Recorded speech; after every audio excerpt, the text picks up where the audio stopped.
What's up mga Chris, mga ateis? Welcome back sa aking channel. This is Chris Alan. Ngayong araw panoorin natin yung pinakabagong movie offering ng GMA Pictures at ito yung P77 na pinagbibidahan ni Barbie Forteza. So ito yung follow-up nila do sa movie ni David Vigalco na samahan ng mga makasalanan na medyo nag-fail sa box office, and now ito sinundan ng half nung barda si Barbie Forteza na isang horror movie. So I think this is the first sa dalawang horror movie na ipoproduce ng GMA this year.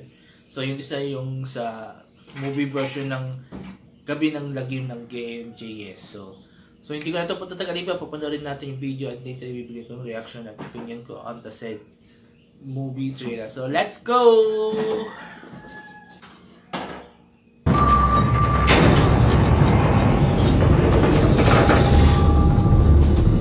Ma'am Sonia, kailangan ko po ng trabaho.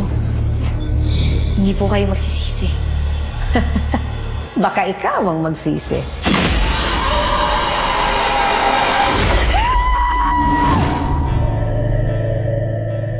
Eto anak, maganda na lilinisin mo. Oh, honor, brother. Ito nang mag-aahon sa atin sa kahirapan. Sige, mapalitan na lang kita. Trabaho mo na lang yung gagawin ko. Ano ang ginagawa ng tambalang Luna at Jonas?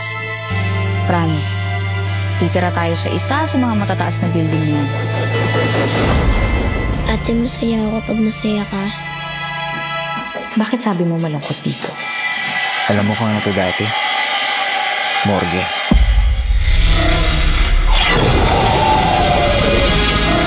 Punta na ako dyan. Delikado dyan, Ning. Itong buong bahay na to. Parang may isip siya. Parang kilala niya ako. Sisip-sipin nila ang utak mo. Ate, may tao dito. Asan? Tayo lang ang tao dito. Alam ng bahay na to kung ano ang tungkol sa atin. Uunahan niya lang tayo mag-isip. Niloloko niyo lang ako. Sinungaling kayo! Huwag kayo lalapit! Anong gusto niyo? Hapatayin ako? Kinakain nila ang pagsisisi mo, ang kasalanan mo, ang kalungkutan mo.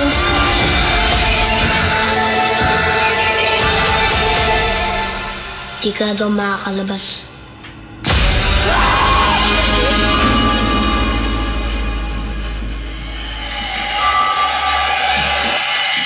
Okay, tayo ko napanood natin yung official trailer ng P77 na pinagbibidahan ni Barbie Forteza sa ni Mikael Yusén, yung bida ng Firefly.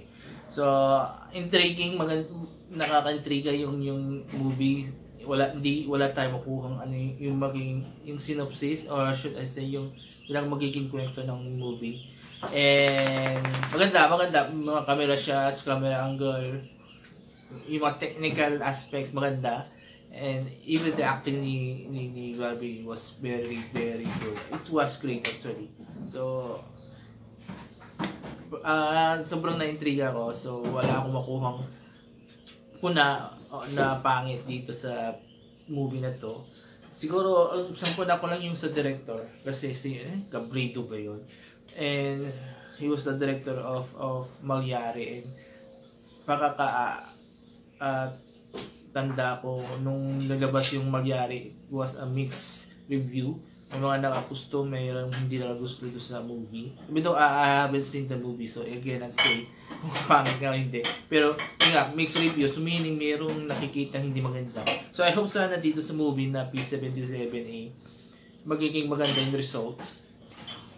Especially sa pagdating sa critical review, diba? Mga review ng mga critics, diba? And when it comes naman sa box office, I hope sana maging successful to, lalo ba